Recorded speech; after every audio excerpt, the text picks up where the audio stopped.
This is Radio Health Journal. I'm Reed Pence. This week, do 911 and police respond appropriately to mental health crises? What kind of response you'll get, that depends on where you live. About 1 in 5 indicate that they didn't know or didn't have crisis-trained individuals at all. The difference between treatment, jail, and sometimes death, when Radio Health Journal returns. I'm Nancy Benson, host of Radio Health Journal. If you enjoy listening to Radio Health Journal, you'll also like our sister show, Viewpoints, which covers a wide array of topics from education to history to the environment. Here's a preview of what they're covering this week on Viewpoints. They aren't necessarily the flashy chef or the adorable farmer. These are people who are doing things like making pallets, packing food, driving trucks. Exploring the many roles that keep the U.S. food system churning.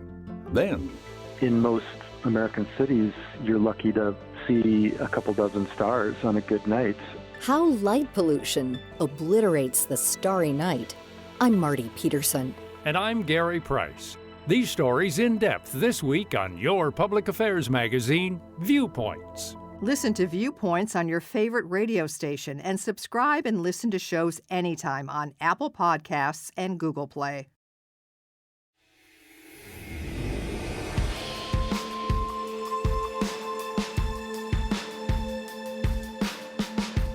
When someone calls 911, the response you get depends on the emergency called in.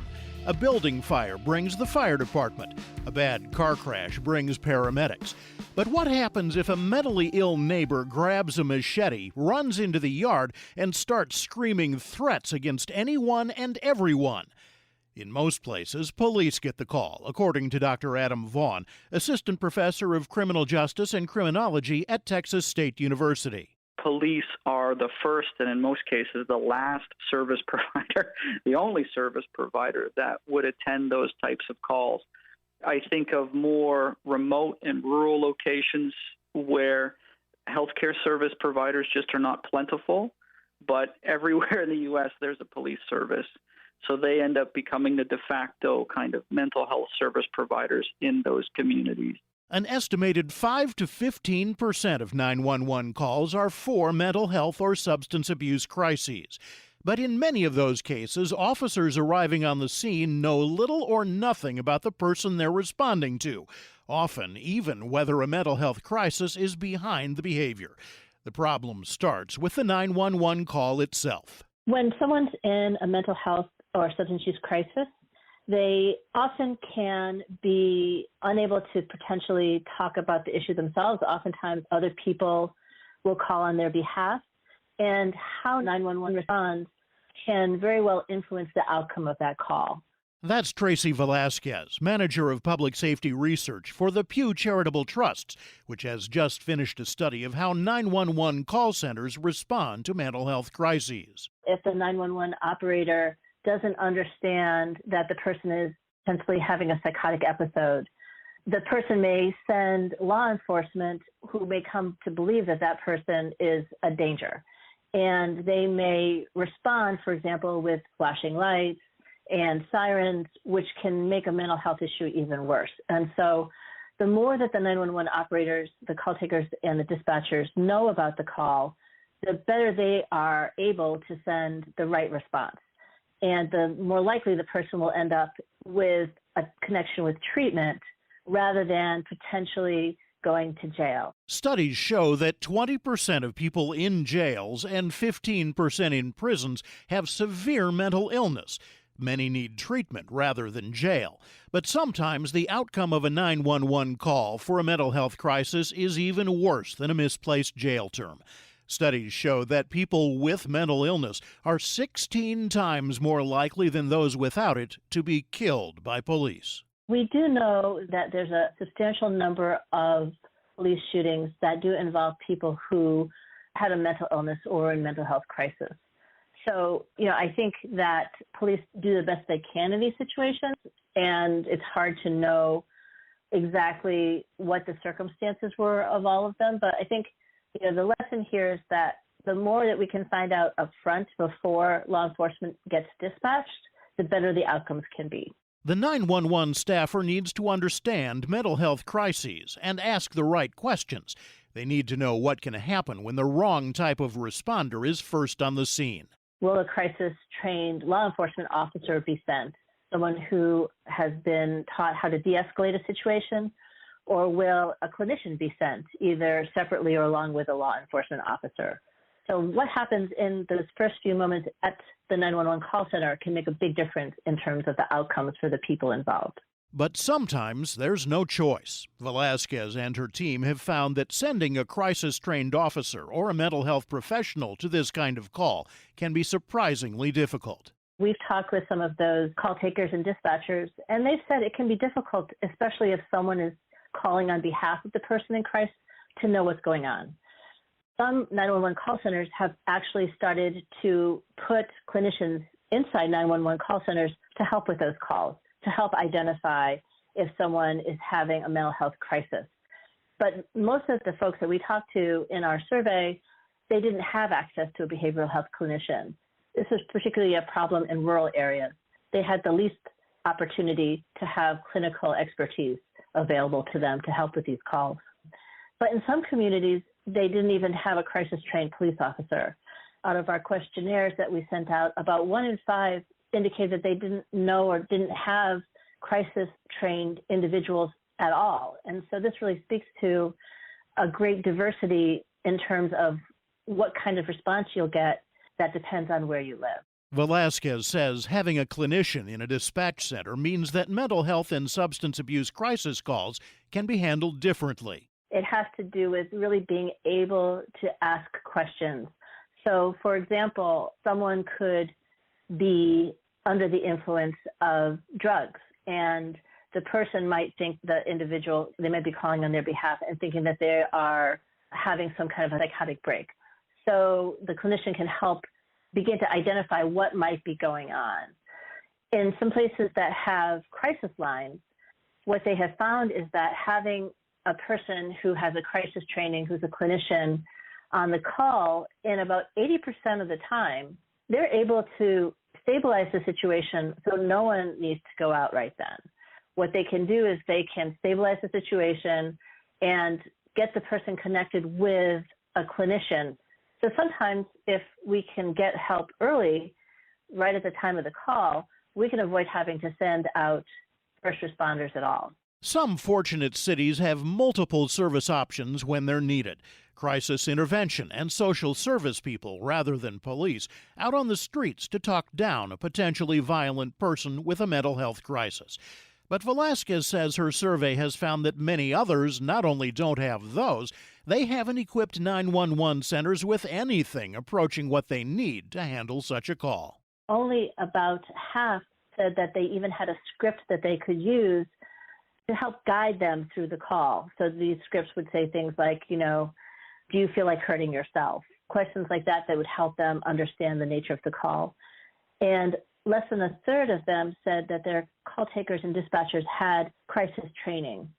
And this crisis training, again, could help them identify whether someone was having a mental health or substance use crisis.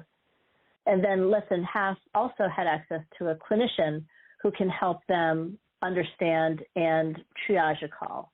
So there's really, what we saw is most call centers didn't have many of these pieces, and some didn't have any at all. Fortunately, that's starting to turn around, but it's a slow process. Most of the call centers did say that at least they had some of the time law enforcement that had received crisis intervention training.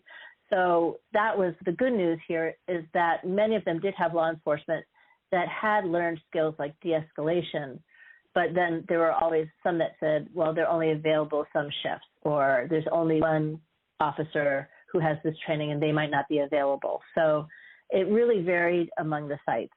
The awareness is there that having additional support services such as social workers, such as nurses, such as paramedics, mental health professionals, counselors, having them either sitting in a dispatch room or being on call, or in some cases they will ride around with a police officer and attend calls for service.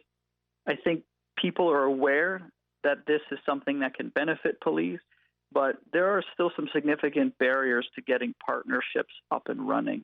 Unfortunately, what's best for the community may run directly into the reality of police departments and 911 that haven't been constructed this way before. Clinicians in the call center and mental health crisis-trained officers would be great, but many communities don't have the resources to go much beyond the basics. We have to recall that if someone's having a mental health problem in the community, it makes sense to send mental health professionals to that, because they're the ones with the necessary training and education and skill set to best respond to the needs of the patient in the community.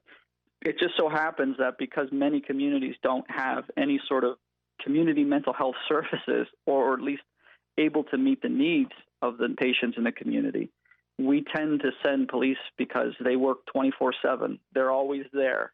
And this is a challenge, particularly if a program only works 12 hours of the day. So it could be a crisis intervention team, it could be a group of nurses and EMS, but if they're only working 12 hours of the day, then who's going to respond in the other 12 hours of the day? Chances are it's going to be your local police service that will do that sort of other portion of the day work. So how do we plug the gaps in the most efficient way? Vaughn suggests that training street officers is one place to start. In theory, the idea is that if you have more education and training, that the type of response and the result of that response will be more in line with the needs of the patient in the community. It doesn't mean that they won't go sideways and they can't go wrong, but it's the idea that if you've better educated the responder, that in theory this is less likely to occur. Velasquez says in years to come, people will be able to call 988 for mental health and suicide crises rather than calling 911. The Federal Communications Commission set up the plan about a year and a half ago to be put into effect around the nation. And it would connect with your local suicide hotline or your local crisis response center.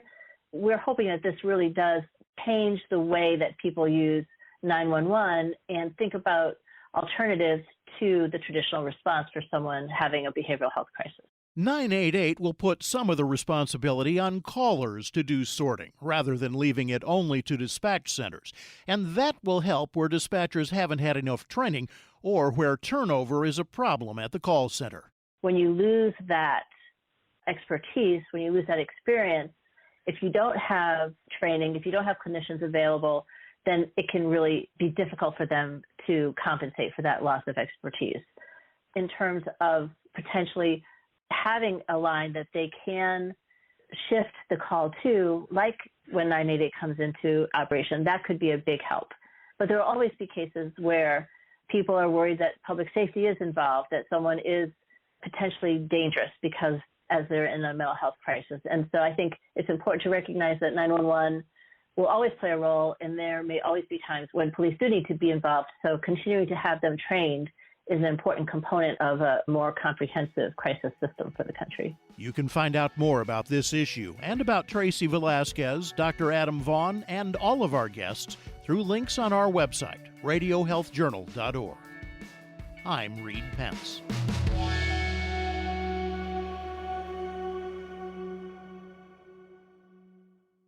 Coming up next week on Radio Health Journal. It's hard to believe that it's about redesigning buildings so that we can do something when they get destroyed. I mean, it's really far-fetched when you think about it. Weather disasters are increasing. How do we manage the cleanup? Then the link between obesity and cancer. When you look at the American population, a large proportion of the population qualifies to be at least overweight. And actually, it's again 40% are obese. All that and more on Radio Health Journal.